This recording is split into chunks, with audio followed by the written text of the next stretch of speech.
You know, I heard a very old story. Maybe you'd like to hear it now.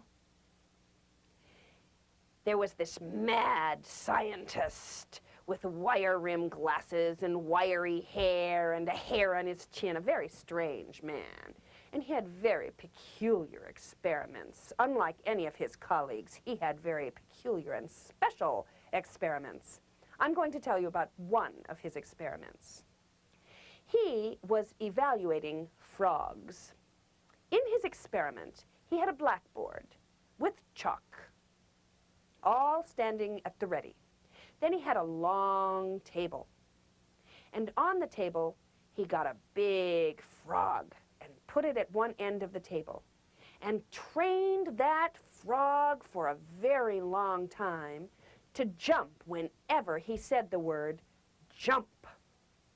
Right away, that frog was trained to jump. So the scientist would say jump, and the frog would jump indeed. And every time he did that, every time he said jump, the frog would jump. So he picked that frog up and put it at the end of the table and said, jump. And the frog would do exactly what he said. He would jump. Now, there was another assistant who was standing at the other end of the table, and he marked the distance the frog had leapt on that table. He took a yardstick or a measuring thing, and he measured how far the frog had jumped, and he told the scientist how much he had jumped. So the scientist wrote, frog with 4 legs, 12 feet. The weird, mad scientist then took a sharp knife and lopped off one of the frog's legs, sewed him up, and the frog looked at him like he was mad, which he was. And then the scientist put the frog back down and said, jump.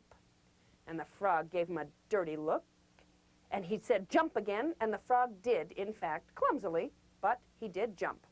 And the assistant marked where he had jumped to.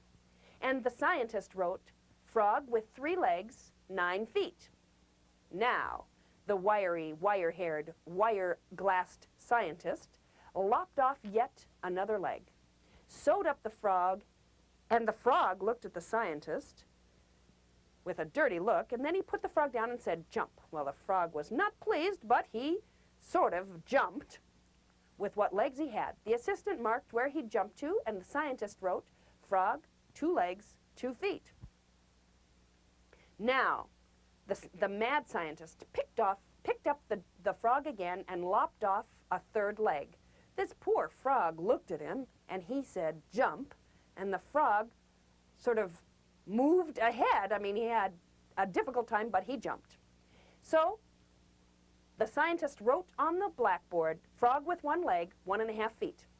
Then the scientist lopped off the 4th leg.